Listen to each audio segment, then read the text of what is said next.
Hello दोस्तों, कैसे हैं आप सभी। उम्मीद है कि आप लोग बहुत अच्छे होंगे। दोस्तों, मैं इस वीडियो में बात करने वाला हूं क्लास 10 के फिजिक्स का सेकेंड चैप्टर प्रकाश का प्रवर्तन के ऑब्जेक्टिव के ऊपर, जो कि ऑब्जेक्टिव का ये पार्ट 4 है। तो आप लोग वीडियो में अंत तक बने रहिएगा। यदि जो आप लोग को वीडियो पसंद आता है तो इस वीडियो के ऊपर एक लाइक कर दीजिएगा। चलिए देखते हैं पहले क्वेश्चन को। दोस्तों, पहला क्वेश्चन है कि निम्नलिखित में से किस लेंस की फोकस दूरी धनात्मक होती है। आपको बताना है कि वो कौन सा लेंस है इन चारों ऑप्शन में से जिसका फोकस दूरी क्या होता है, धनात्मक होता है ना। ऑप्शन है अवतल लेंस, उत्तल लेंस, समतल अवतल लेंस, इनमें से कोई नहीं। तो दोस्तों सही इनका आंसर हो जाएगा उत्तल लेंस। उत्तल लेंस की फोकस दूरी धनात्मक होती है। आपको ध्यान रखना है कि जो अवतल लेंस की फोकस दूरी ऋणात्मक होती है। देखते हैं अगले क्वेश्चन को। दोस्तों, अगला क्वेश्चन है सेकेंड नंबर कि निम्नलिखित में से कौन किसी वस्तु का वास्तविक प्रतिबिंब बना सकता है ना। कौन है जो वास्तविक प्रतिबिंब बना सकता है। कांच की पट्टिका, अवतल लेंस, उत्तल लेंस, इनमें से कोई नहीं। तो दोस्तों इनका सही आंसर हो जाएगा ऑप्शन सी, उत्तल लेंस। उत्तल लेंस के द्वारा किसी भी वस्तु का ये वास्तविक प्रतिबिंब बना सकता है। चलिए देखते हैं अगले क्वेश्चन को। थ्री नंबर क्वेश्चन है कि वायु में प्रकाश की चाल है ना, वायु में प्रकाश की चाल निर्वात की अपेक्षा होती है। तो दोस्तों है ना, क्या बोलता है, निर्वात की अपेक्षा वायु में थोड़ा प्रकाश की चाल जो है हल्का कम होता है। क्या होता है, कम होता है ना। तो इसलिए इनका सही आंसर हो जाएगा ऑप्शन ए। देखते हैं अगले क्वेश्चन को। अगला क्वेश्चन है 4 नंबर कि निम्न में से कौन सा पदार्थ लेंस के लिए प्रयुक्त नहीं किया जा सकता है ना। जल, कांच, पीतल, इनमें से कोई नहीं। इनका सही आंसर हो जाएगा ऑप्शन सी, पीतल। देखते हैं अगले क्वेश्चन को। 5 नंबर क्वेश्चन है कि निम्नलिखित में से किस माध्यम में प्रकाश की चाल सबसे अधिक होता है ना। आपको बताना है कि वो कौन सा माध्यम है जिसमें प्रकाश की चाल सबसे अधिक होता है। कांच, पानी, लोहा, निर्वात। तो दोस्तों है ना, इस क्वेश्चन का सही आंसर हो जाएगा ऑप्शन डी, है ना, ऑप्शन डी, निर्वात में प्रकाश की चाल सबसे अधिक होता है। देखते हैं अगले क्वेश्चन को, जो कि निर्वात में कितना होता है प्रकाश की चाल, 3 × 10⁸ मीटर पर सेकेंड। देखते हैं अगले क्वेश्चन को।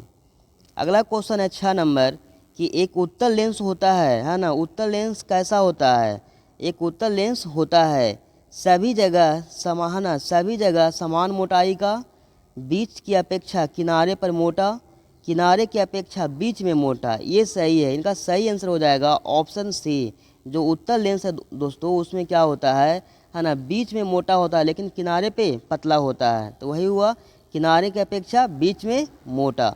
और लेकिन अवतल लेंस में क्या होता है, उसमें होता है ना, उसमें होता है बीच में पतला, किनारे पे मोटा, है ना, बीच की अपेक्षा किनारे पर मोटा होता है। ये है जो है ना अवतल लेंस में ऐसा होता है। देखते हैं अगले क्वेश्चन को। 7 नंबर क्वेश्चन है कि निम्नलिखित में से किसका अपवर्तनांक सबसे कम होता है ना। निम्नलिखित में से किसका अपवर्तनांक सबसे कम होता है। पानी, तारपीन, केरोसिन, बेंजीन, है ना। आपको बताना है कि इन चारों ऑप्शन में से किनका अपवर्तनांक सबसे कम होता है। तो दोस्तों इनका सही आंसर हो जाएगा ऑप्शन ए, पानी। पानी का है ना अपवर्तनांक इन चारों में क्या है, सबसे कम है, जो कि पानी का अपवर्तनांक होता है 1.33।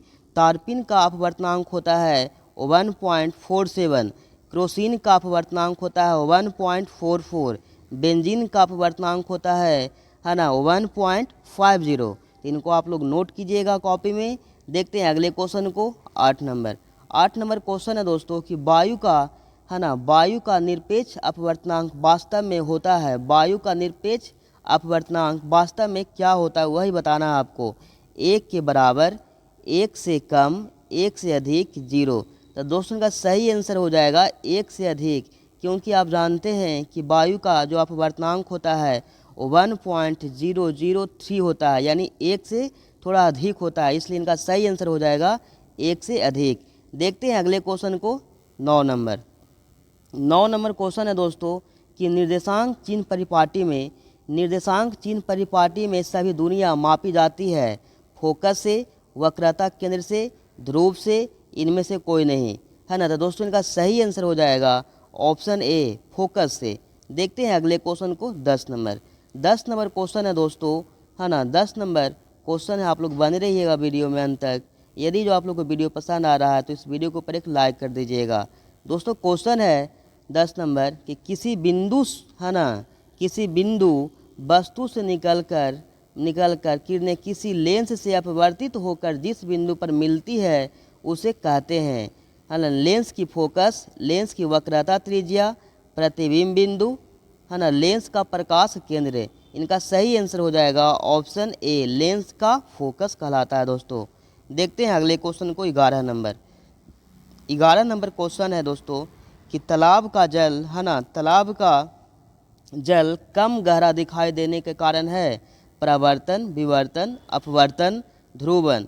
इनका सही आंसर हो जाएगा दोस्तों अपवर्तन। अपवर्तन के ही कारण क्या होता है, तालाब का जो पानी है, जल है, वो क्या है ना, जो गहराई होता है उससे हल्का कम दिखाई देता है ना। जैसे में कोई मछली है तो अपने वास्तविक स्थिति से हल्का ऊपर उठा हुआ प्रतीत होता है, या है ना बाल्टी के पानी में रखी गई छड़ी वो क्या होता है, तिरछा प्रतीत होता है, दिखता है, वो अपवर्तन के कारण ही होता है ये सब। तो उम्मीद है कि आप लोग समझ पा रहे होंगे। देखते हैं अगले क्वेश्चन को, 12 नंबर। 12 नंबर क्वेश्चन है दोस्तों, है ना, 12 नंबर क्वेश्चन है कि उत्तल लेंस द्वारा, है ना, उत्तल लेंस द्वारा आवर्धित काल्पनिक प्रतिबिंब तब बनता है जब वस्तु रहती है। उत्तल लेंस के द्वारा आवर्धित काल्पनिक प्रतिबिंब, दोस्तों यहाँ पे प्रतिबिंब लिखा गया, प्रतिबंध लिखा गया, यहाँ पे प्रतिबिंब होगा, है ना, तब वस्तु रहेगी, मतलब वस्तु कहाँ रहेगा तो ऐसा बनेगा, है ना, उत्तल लेंस में आवर्धित काल्पनिक प्रतिबिंब बनेगा तो वहाँ पे वस्तु कहाँ रहना चाहिए तो ऐसा प्रतिबिंब बनेगा, वही आपको बताना है। अनंत पर, फोकस और लेंस के बीच, है ना, फोकस दूरी और दुगनी फोकस दूरी के बीच। तो दोस्तों इनका सही आंसर हो जाएगा ऑप्शन सी, फोकस और लेंस के बीच रहेगा तो ही ऐसा उत्तल, है ना, लेंस में क्या होगा, प्रतिबिंब, आवर्धित काल्पनिक प्रतिबिंब बनेगा। देखते हैं अगले क्वेश्चन को, 13 नंबर। 13 नंबर क्वेश्चन है कि प्रकाश की किरणों, है ना, प्रकाश की किरण को मोड़ने की क्षमता को, है ना, प्रकाश की किरण को मोड़ने की क्षमता को कहते हैं। प्रकाश की किरण को मोड़ने की क्षमता को क्या कहा जाता है? तो दोस्तों, है ना, ऑप्शन है लेंस की क्षमता, लेंस की क्षमता की व्युत्क्रम, लेंस की समंजन क्षमता, इनमें से कोई नहीं। इनका सही आंसर हो जाएगा ऑप्शन ए, लेंस की क्षमता कहलाता है दोस्तों। देखते हैं अगले क्वेश्चन को, 14 नंबर क्वेश्चन है कि निम्नलिखित में से किस लेंस, है ना, निम्न में से किस लेंस की फोकस दूरी ऋणात्मक होती है? अवतल लेंस, उत्तल लेंस, समतल अवतल लेंस, इनमें से कोई नहीं। तो दोस्तों, है ना, जो अवतल लेंस है उसका फोकस दूरी क्या होती है ना, ऋणात्मक होती है। उत्तल लेंस की फोकस दूरी धनात्मक होती है। तो इनको आपको ध्यान रखना है। देखते हैं अगले क्वेश्चन को, 15 नंबर। 15 नंबर क्वेश्चन है कि प्रकाश की चाल, है ना, प्रकाश की चाल भिन्न भिन्न, है ना, प्रकाश की चाल भिन्न माध्यमों में क्या होती है? समान होती है, भिन्न भिन्न होती है, दोनों, इनमें से कोई नहीं। तो दोस्तों, प्रकाश की जो चाल है अलग अलग माध्यमों में भिन्न भिन्न होता है, यानी अलग अलग होता है। इनका सही आंसर हो जाएगा ऑप्शन बी। जैसे प्रकाश की चाल वायु में होता है 3 × 10⁸ मीटर पर सेकेंड, वायु ये निर्वात में होता है। कांच में होता है 2 × 10⁸ मीटर पर सेकेंड। तो आप देख रहे होंगे क्या है, जो अलग अलग माध्यम में प्रकाश की चाल अलग अलग होता है, तो इसलिए इनका सही आंसर हो जाएगा भिन्न भिन्न होती है, यानी अलग अलग होती है। देखते हैं अगले क्वेश्चन को, 16 नंबर।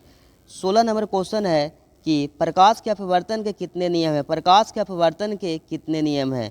तो दोस्तों, प्रकाश का अपवर्तन हो या प्रकाश के प्रवर्तन, इनका 2 नियम होता है दोस्तों, है ना। तो और लेकिन आपको एक बात और ध्यान रखना है, इनका सही आंसर हो जाएगा ऑप्शन बी 2। प्रकाश के अपवर्तन के 2 नियम होते हैं, लेकिन आपको एक पॉइंट ध्यान रखना है कि प्रकाश के अपवर्तन के दूसरे नियम को स्नेल का नियम कहा जाता है। क्या? प्रकाश के अपवर्तन के दूसरे नियम को स्नेल का नियम कहा जाता है ना। इनको आपको ध्यान रखना है। देखते हैं अगले क्वेश्चन को, 17 नंबर। 17 नंबर क्वेश्चन है कि प्रकाश की ओर, है ना, प्रकाश की ओर प्ररोह की गति है। इनका सही आंसर हो जाएगा ऑप्शन डी, प्रकाशानुवर्तन। देखते हैं अगले क्वेश्चन को, 18 नंबर। 18 नंबर क्वेश्चन है कि आपतित किरण, है ना, आपतित किरण तथा निर्गत किरण के बीच के कोण को क्या कहते हैं?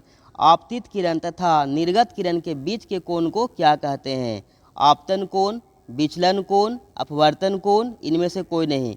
तो दोस्तों, इनका सही आंसर हो जाएगा ऑप्शन बी, विचलन कोण कहलाता है दोस्तों, है ना। आपतित किरण और निर्गत किरण के बीच के कोण को विचलन कोण कहा जाता है। देखते हैं अगले क्वेश्चन को, 19 नंबर। क्वेश्चन है कि सरल सूक्ष्मदर्शी में किसका उपयोग होता है? अवतल दर्पण, उत्तल दर्पण, अवतल लेंस। तो दोस्तों, इनमें आंसर नहीं है, इनका आंसर होना चाहिए उत्तल लेंस। क्या? उत्तल लेंस, है ना, जो कि ऑप्शन डी ये सही है ना। सरल सूक्ष्मदर्शी में या फोटोग्राफी कैमरा में, है ना, ये दोनों में उत्तल लेंस का प्रयोग किया जाता है। या हम लोग, है ना, यानी आपसे पूछा जाएगा कि जो मानव, है ना, मनुष्य के आँख में कौन सा लेंस होता है, तो आपको ये भी बोलना है, यही आंसर हो जाएगा उत्तल लेंस, है ना। यानी कि आप बोल सकते हैं फोटोग्राफी कैमरा, सरल सूक्ष्मदर्शी और मानव आँख में किस लेंस का प्रयोग होता है, तो आपको बताना है उत्तल लेंस। देखते हैं अगले क्वेश्चन को। दोस्तों इस वीडियो का ये लास्ट क्वेश्चन है 20 नंबर कि कौन सा लेंस, है ना, कौन सा लेंस हवा में अभिसारी लेंस भी कहलाता है? उत्तल लेंस, अवतल लेंस, दोनों इनमें, है ना, वाई फोकल लेंस। क्या? वाई फोकल लेंस। तो दोस्तों आपसे बस ये पूछना चाह रहे हैं कि अभिसारी लेंस का दूसरा नाम क्या है? अभिसारी लेंस का दूसरा नाम क्या है? इनका सही आंसर हो जाएगा ऑप्शन ए, है ना, उत्तल लेंस। उत्तल लेंस को अभिसारी लेंस कहा जाता है और अवतल लेंस को दोस्तों, है ना, अपसारी लेंस कहा जाता है। तो इनको आपको ध्यान रखना है। उम्मीद है कि आप लोगों को ये वीडियो पसंद आया होगा। तो इस वीडियो के ऊपर एक लाइक कर दीजिएगा, अपने फ्रेंड के भी शेयर कर दीजिएगा। फिर आपसे बातें करते हैं अगले वीडियो में। तब तक के लिए जय हिंद।